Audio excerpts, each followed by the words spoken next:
those who are making that report present? John Unick is raising his hand. And while John is coming forward, I want to pass along some information from our tech team, and that is that for streaming purposes, for our recording of this, this meeting, if you are speaking from a floor mic, you need to get in really close. If you're speaking from one of these mics, you need to keep a little distance because they do pick up the breath, and that's muffling the sound a little bit as well.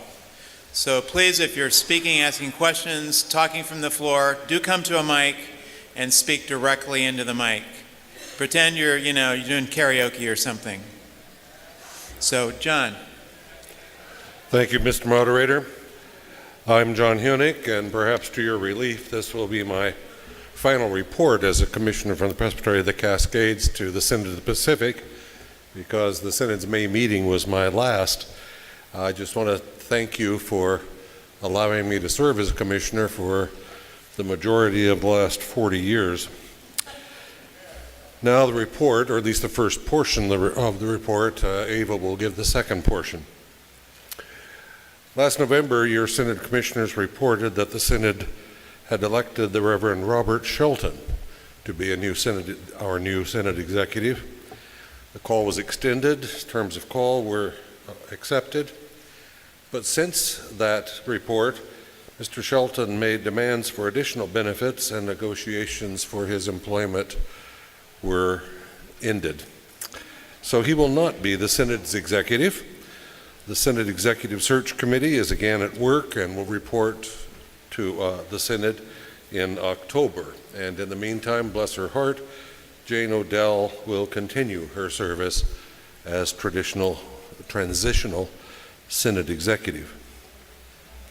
Following the death in office of Synod Transitional Stated Clerk John Kelso last August, and my service as Clerk Pro Tem in October, the Reverend Catherine Runyon has now begun service to the Synod as its Transitional Stated Clerk.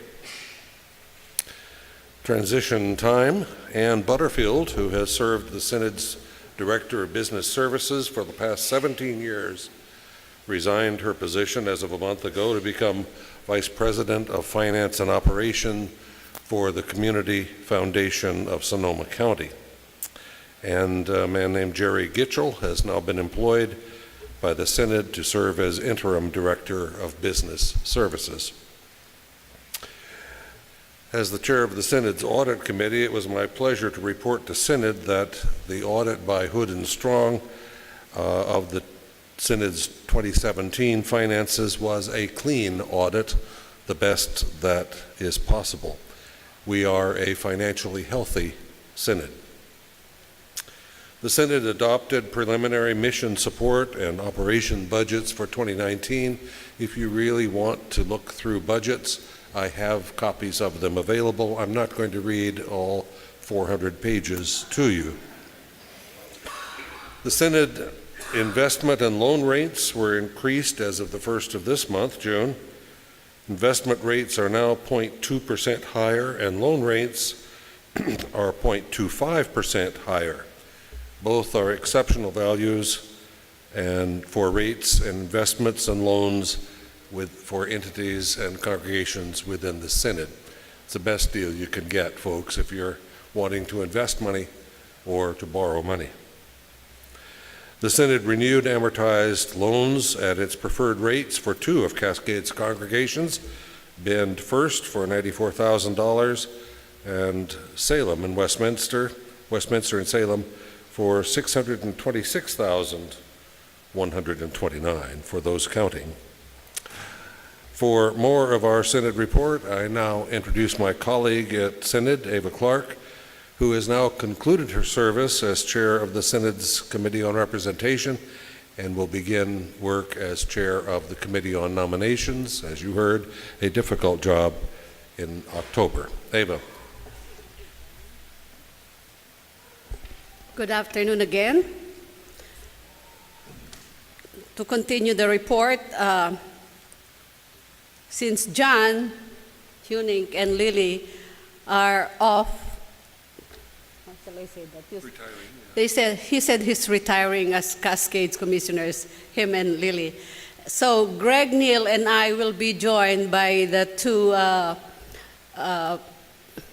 members who will be elected by the Presbytery for the Synod Commissioners. I think their name is Julian Sterma and Bob, how do you say that, Stevie? So, and Ruth Fong, who is currently serving as moderator from Presbytery of San Jose, will be succeeded by Joshua Troutman from Stockton Presbytery to be installed as moderator in October. And Laura Barda from Kendall Presbytery will be the vice moderator-elect. Also, the Synod reminded us that there's a need for Synod Presbytery and sessions, congregations to update the youth and child protection policies. I think this is in the Book of Order, 2016. And not all sessions have developed their policies. So they are reminding the Synod reminder the congregations to please develop the policies that will be appropriate and applicable to your congregations. And from this time on, it will be included in the minutes, as we were told. At the request of the Synod Coordinating and Synod Visioning Committee, in the last Synod's meeting, the Presbytery were asked to present an expanded reports in 2018, history and individualities of the presbyteries. So the Presbytery of the Cascades presented first, we presented a report chartering the history of the Cascades, Lewis and Clark's Court of Discovery through the migrations to Cascades over the Oregon Trail, the creation of multiple presbyteries in the Oregon Territory, the merger of the presbyteries, varied staffing patterns, and the future of Cascades envisioned. So that was a very nice report that we had. I really like it very much. To me, it's very educational, very informative, and I like that. I was telling John if we can present it here, but we don't have time for the docket, so maybe in some other meetings we can present that to you, and that is a very good one. Also, another reminder from the Synod that the Synod Permanent Judicial Commission members need to be elected in the presbyteries, and we are not yet, currently, we don't have member to the commission. So it is a reminder for our presbytery to elect somebody for the PJC, the Synod PJC. And lastly, from the Synod Committee of Representation, another reminder to the presbyteries, nominating committee, personnel committee, local sessions. We are a diverse church in a diverse community that in searching for and electing candidates for various positions that we should be mindful of inclusiveness. Thank you very much. That ends our report. Thank you, Mr. Moderator. Thank you very much for your report. And thank you, Presbytery. And for your service.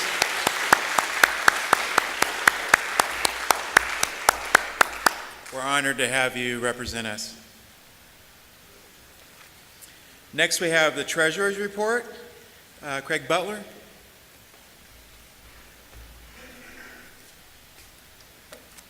Hello, everybody. It's nice to be back here. My daughter went to Willamette University, just behind us, 2 blocks away, for 4 years. She and all my money went there.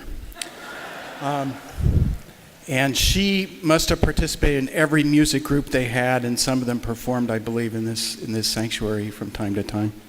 So it's nice to be back here. I feel at home, and want to thank First Pres Salem for their hospitality for music programs at Willamette, at least. I'm sure they do other things too. This report is going to be based on figures in your handout, pages 18 to 29 of the background papers. Those figures closed at the end of April. Now, I once worked for a boss who said, make sure you put something controversial in every single presentation you make so that the audience will not fall asleep. So can we go to the next chart? Let's see if you can figure out which one's going to be controversial. Seriously, there is a bullet on here. I want each and every one of you to hear the concern about and go home and figure out if it applies to you or not. And then you can go back to doing your Sudoku or your crossword puzzles or looking on YouTube for kitten videos, okay? Anyway, since our last meeting together in the March Presbytery, once again, our real estate portfolio increased. As you will recall, Cooper Mountain Fellowship dissolved at that meeting. And so the land that was in that fellowship hit our books. We also had our annual audit in 2017, and much thanks to Cheryl Anderson and the rest of the accounting and bookkeeping staff, yielded again an unmodified opinion, meaning absolutely nothing is amiss. And the other one was, yes, she deserves it. No issues means that the accountants can't detect, or the auditors cannot detect anything that management, the PLC, is saying to our accountants to do to the books to make things look better. We're not doing any of that. So an excellent result. In fact, the best result you can have. I've also got great news about income. Per capita has started off. We're only a little behind. We're at 99.2%. If that continues through the rest of the year, we will be just fine. And Presbytery partnership support is over budget so far. I almost fainted. I almost said, what am I going to do? I can't talk about this being behind. But it's a solid 5% over the budget so far. And we have 37 pledges so far this year versus only 30 last year. So that's nice. The pledges have we have a bunch of churches that have increased their pledge. We have some that's the same. We have some that lowered. We have some that stopped their pledge. We have a whole bunch that pledged this year for the first time in several years. There's just no pattern to it. So I can't figure it out.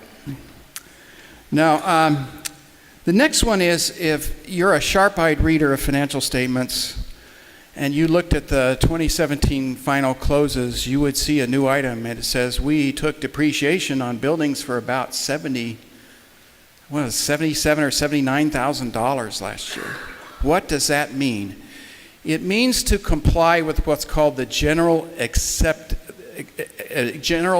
accounting principles in the United States. You have to say that 1/27th of the value of your building each year will be taken as depreciation if you're renting out that building to anyone. So because we have renters in Laurelhurst and St. Mark, we have to take depreciation 1/27th of the value. Don't worry, neither building is missing 1/27th of itself. It's all still there, and we really don't need that much maintenance applied to them. But this is an accounting transaction that we have to do. It actually ends up in a place called accumulated depreciation. And you will start seeing that in our statements going forward every year, especially in the real estate. I think that's Fund 5. You'll see depreciation. Not to worry. No, the last one is the controversial one. Here's what happened. You throw your mind back to before last Christmas, a week or two, and our Congress slams through in 4 weeks flat a tax bill, a major tax bill. Remember this? So what they did is they removed a lot of deductions from businesses for employee benefits. But in their haste, or maybe purposely, I don't know, they applied them not only to businesses, but they remove them from churches, museums, historical organizations, or charitable organizations in general. So here's the takeaway. If your church is providing as part of compensation, salary, transportation costs, like parking in a garage, or a car, or mileage, just this is part of your salary, then you potentially could be in line for this tax as your church. And to make it worse, you were supposed to have sent in an estimated payment in April and in June for this. Now, this is very controversial. There's a lot of pressure from a lot of religious groups and other charitable organizations already on Congress to change this. The IRS hasn't even stated how an organization that's doing this will comply with the law. You don't even have a form you could fill out if you had to right now. So my guess is, even if this law stands, there will be at least a 1-year delay by the IRS in enforcing it. But hopefully Congress will come to its senses and take this away. But in the meantime, I do want you to understand that you'll hear about this thing called unrelated business income tax. And these things, if they're provided for employee benefits, either one of your employees or, for that matter, a pastor in your church, if it includes transportation costs or meals or gym memberships or cars or whatever, you should go home and look at this and get your own CPA. Hopefully you have one in your congregation and get some advice. And that's all I want to say about it, but I did want to bring it to your attention. Also, let me reassure you, if you're getting these things off an expense account, if you have to fill out a form and staple a receipt to it and turn it into someone at your church, that's not what this is talking about. This is talking about income as in salary or benefits, okay? Not expense accounts. Expense accounts aren't subject to this. All right, let's go on and talk more about the Presbytery's finances. Next chart, yep. We're currently in overall positive financial position. We have a very small operating activity gain of just $2,200. But let me net this out for you. We spent less. We spent more than budgeted in the administration and in the program fund, but that's because we didn't transfer as much into those funds as we thought we would. So while it looks bad versus the budget, we actually haven't spent as much money as we thought we were going to by now. So we're ahead. And I know that's kind of, but it means we're in good shape.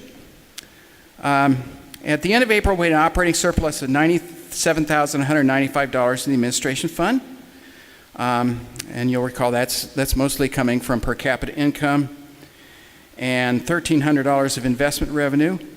And we haven't yet made any transfers into that fund this year, so that's part of why we're ahead of where we would have been. The program fund shows an operating loss of almost $25,000. That's because personnel and program expenses exceeded income from the partnership support and the Senate block grant and a little bit of directed giving. But again, we only transferred $18,000 into that fund, and that's much less than we had budgeted. So we have a small operating activity loss.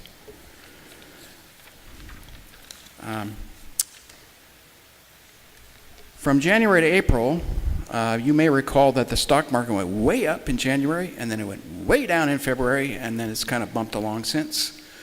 So where we are across the whole year is we're down about 1% in our stock and bond assets, and that's what makes our reserves and endowment bars here be down.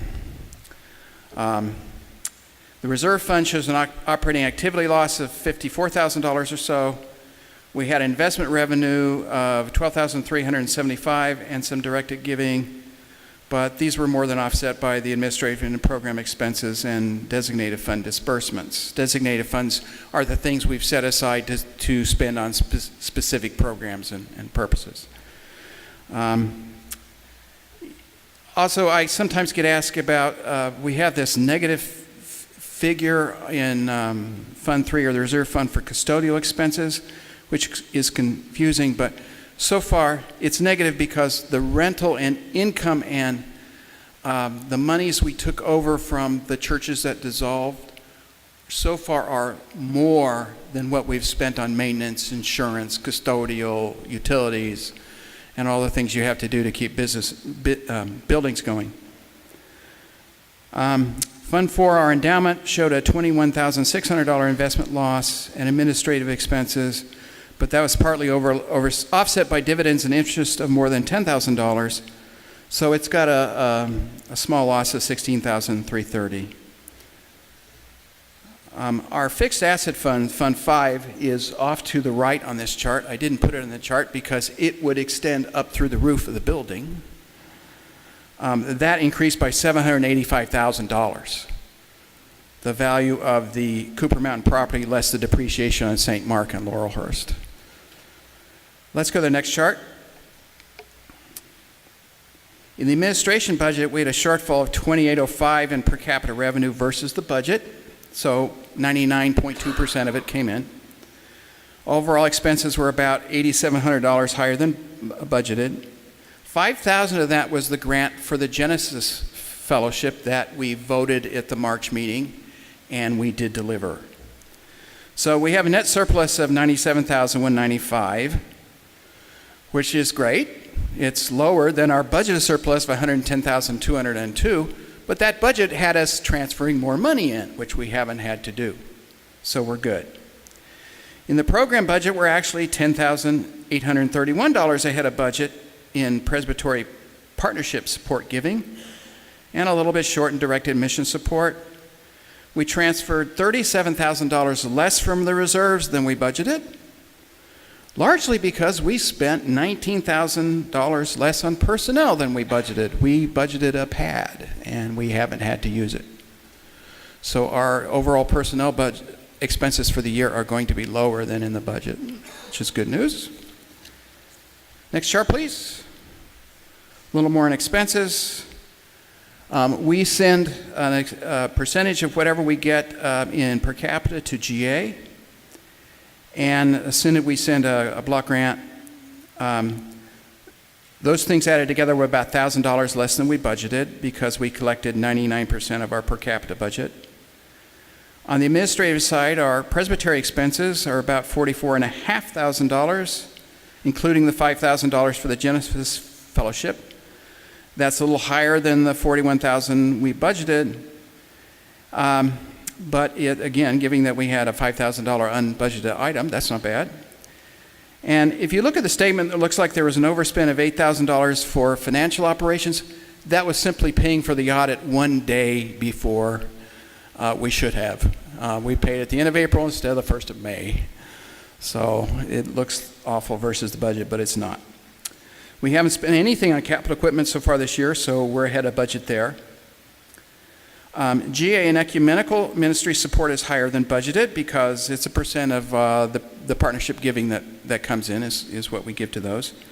The Synod supports a block grant, which we've sent to Synod no matter what, so that's right on. In ministry groups, we've spent $4,600 less than budgeted so far this year. The only thing that's over its budget is $2,000 for the other ministry support line. We bought a table at the benefit dinner for the Ecumenical Ministries of Oregon. The total spending on personnel from both the personnel and administrative funds is $16,600 less than the budget. It's a little higher on the administrative fund side and a lot lower on the program side. So, next chart, and next to last chart, actually. So these are the designated funds. These are our reserves. Under administrative net assets, there's a large increase in administrative unrestricted, largely driven by the increase in the market value of the Presbytery's investments and our real estate. The technology grant fund is not in here, but it currently has $9,450 of its original $25,000 left, if you're interested in that fund. The Barnabas Fund has declined to approximately $109,800. And it will decline further after projects approved at the last trustees meeting are paid. You'll find about them tomorrow morning. At our current rate, we will probably run out of Barnabas funds to allocate during 2019, next year. So we've tightened up on the rules to get those to just honor emergency requests only for now.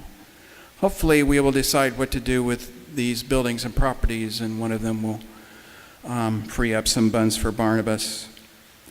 The Korean Ministry Capital Fund is also lower by $20,000 than at the end of 2017 because 2 grants were made, one to each of the 2 Korean churches that can draw on it.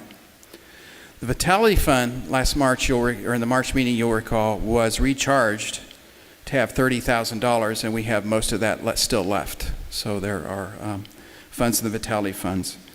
And then I'll talk a little bit, I don't have a chart on this, but our endowment, which we do track. The stock and bond portions of our portfolio were up 13.25% during all of 2017, compared to their combined benchmarks of 13.2%. And we had reasonable expenses. However, this year the market has not been so kind this fall, especially on the bond side. You would think that stocks have been awful. It's actually the bond side that has been a bigger loss. Our stock and bond investments together lost approximately at 1% during the first 4 months of 2018. However, I use just a simple rule to look at our advisors. I say, what's 50% of the S&P 500 index and 50% of the bond index, aggregate bond index, and average those together.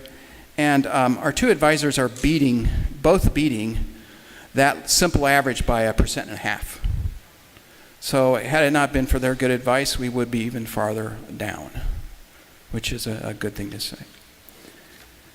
All right, last chart. What can you do to help?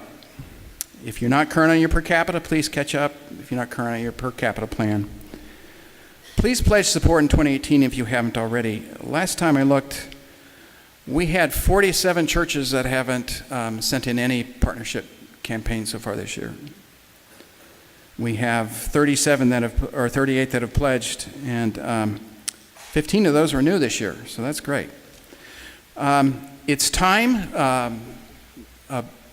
The first week of August, we're going to have the most important budget meeting of the year, and it is time to send in, if you're a committee or you have a budget request, it's time to get it in to the Presbytery offices so that we can think about its inclusion in the 2019 budget, and trustees and the budget committee can work on this. Begin working on your own 2019 budget. Summer will be over before you know it. It'll be budget time.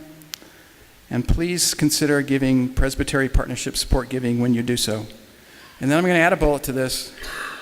Go home and find out if you're subject to this crazy tax thing. I don't want to see any church in this presbytery tripped up by having to pay a 21% tax on anything. So thank you for your attention. And I don't know, in deference to the time, I can take questions or take them out in the halls. Are there any questions for the treasurer? My church does it. We have, we do have mileage funds for both our pastors, but to access them, they have to turn in receipts, and it's treated like an expense account, and that will not be taxed. But if it's just here's $5,000 to park this year, that will be. So, if you have any question, I would talk to somebody. Well, my only other question is, do we have our wonderful president to thank for that? I don't know that he's solely responsible for this. There are a lot of people responsible for this. All right. But yeah.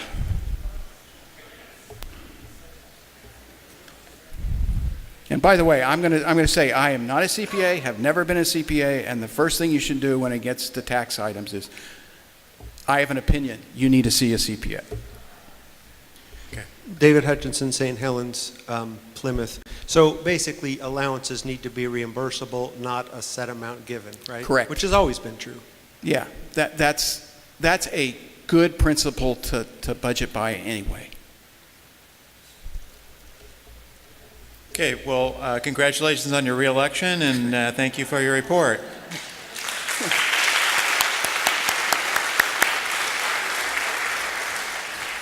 We're going to add something in here. I'd like to call on Robin Garvin to give a report on the fairly recently formed Search Process and Hiring Review Subcommittee.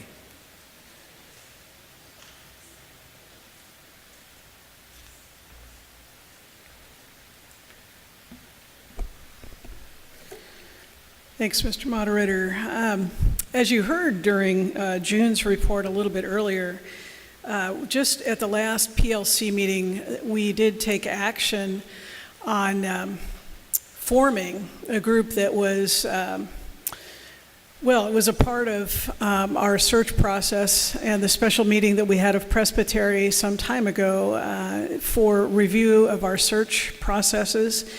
And so 3 of us agreed to serve. I think it was something that had to do with arms being twisted, but in any event, myself, Brett Webb Mitchell, and also Elder Lisa Snodderly. Just a brief word about why the 3 of us probably made the most sense to serve in this capacity. Brett Webb Mitchell is currently serving on COR, Committee on Representation, so that was really helpful to have him involved. Lisa Snodderly is a ruling elder who served on 2 out of the 3 Presbytery staff search processes, and then myself as the chair of Personnel Administration, and I served on 1 of the search processes. So we hope that we could pool our experience and take that into our current task, which, as you may have seen in your background papers, but I'll read it just so you understand what our task is: to study existing policy and the actions taken by previous search committees in order to make recommendations that will improve future search processes, particularly in how positions are advertised and how the equal opportunity and affirmative action policy is met in the search process. So as we understand our task, we have been asked to make recommendations to you, to the Presbytery, regarding how to ensure that any future search processes throughout the Presbytery would be as broadly representative as possible, including candidates from underrepresented groups.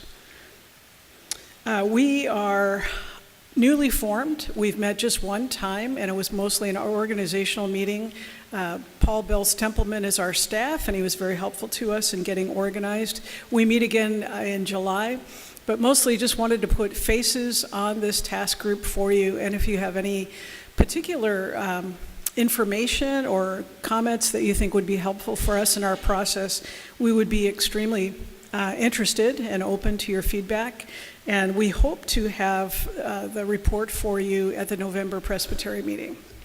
So that's pretty much all I have to report. Thank you, Robin. We thank you and the other 2 individuals for taking this on. Now we have time for new business. Is there any new business that members or commissioners desire to bring before the body?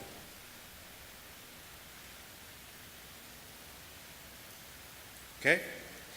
We weren't aware of any either, so looks like we're moving forward to ministry celebration. And I'd like to call on Jenny Pratt. Is Jenny here? And to tell us about Second Home, which is a part of the Ecumenical Ministries of Oregon, and doing some exciting things.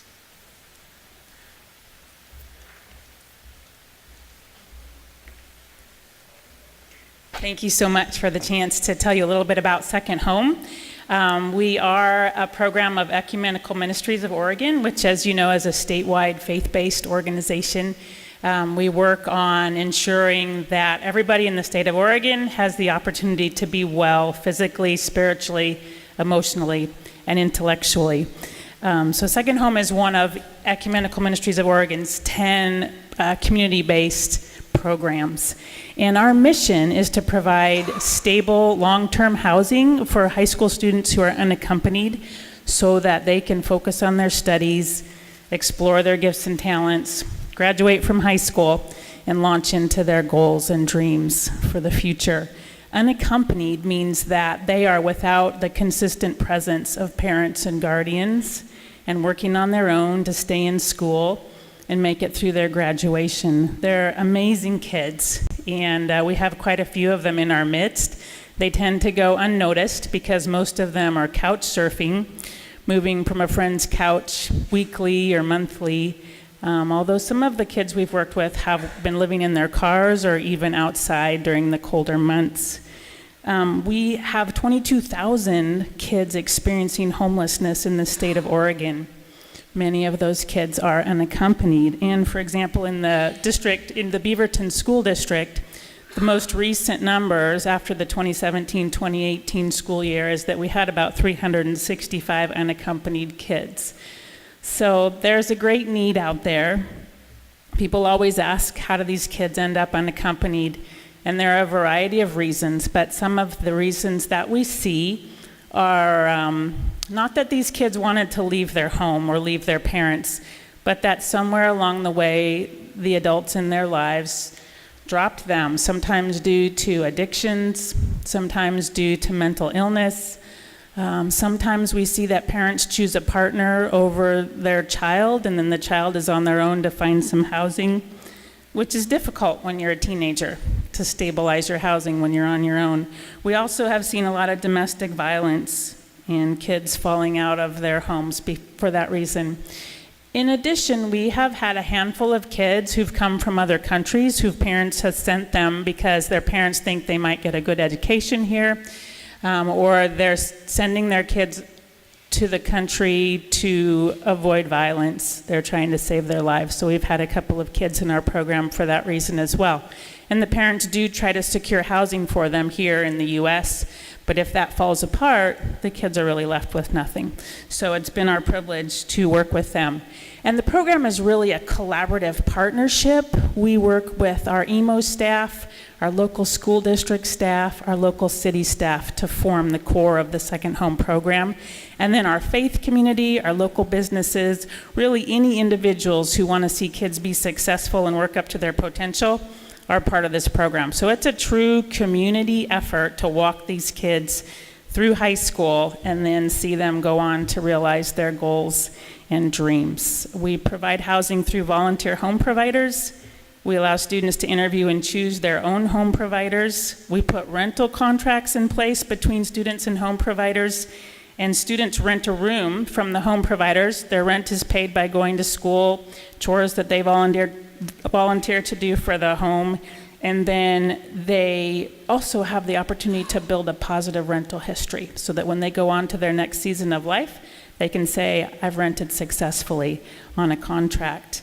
House rules are discussed mutually and created mutually and done before a student moves in, so by the time they move in, everything is on the table and they know when the contract starts, when the contract ends, and they have a pretty good feel for how things will go once they move in. I have to say, it's a huge privilege to walk with these kids through their high school years. They're amazing. They're hardworking, they're gifted, they're talented. It's incredible to see when their housing is stabilized, how they thrive, and for the first time get the opportunity to go out for sports, be a part of leadership, take AP classes, be in the choir, take piano lessons. All those special gifts they've never realized they had, for the first time they now get to experience. And that's pretty incredible to see somebody doing what they were created to do.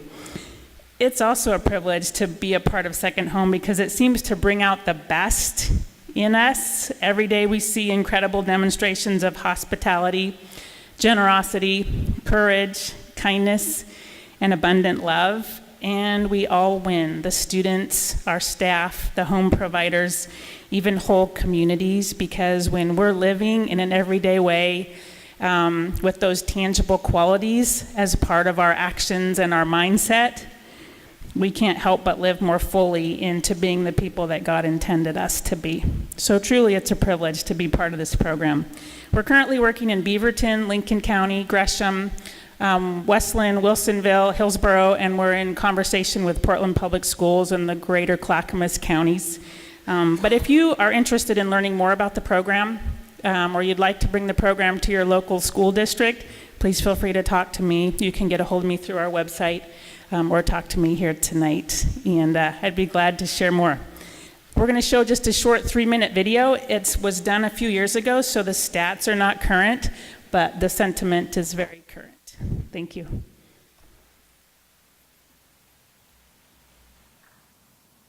Only those kids can tell you really what it's like to be alone when the sun goes down.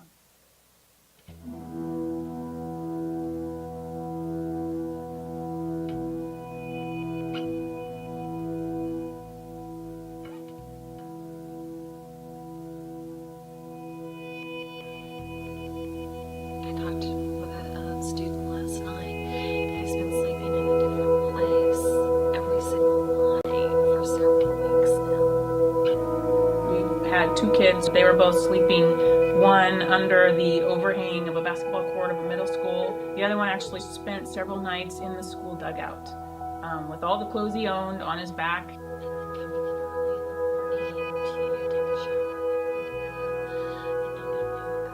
Sleep in the dugout, go to school the next day. Did that several days before he got up the courage to tell a teacher what was happening.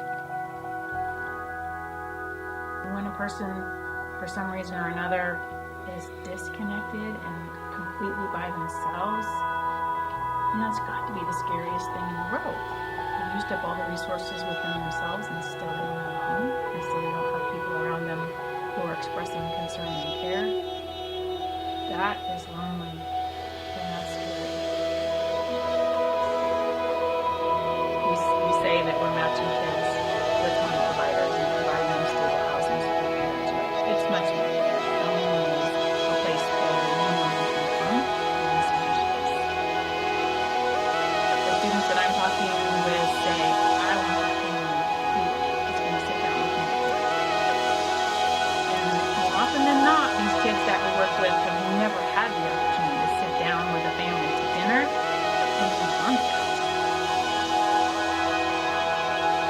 They want to know what that's like to work in a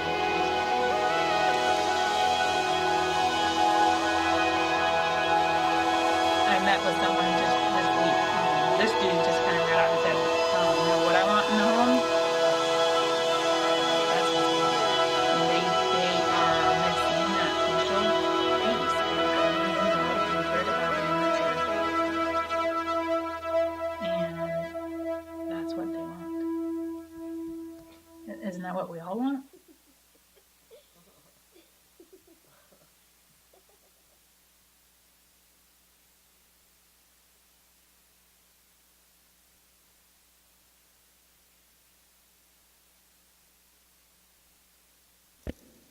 Please join me in prayer for this ministry.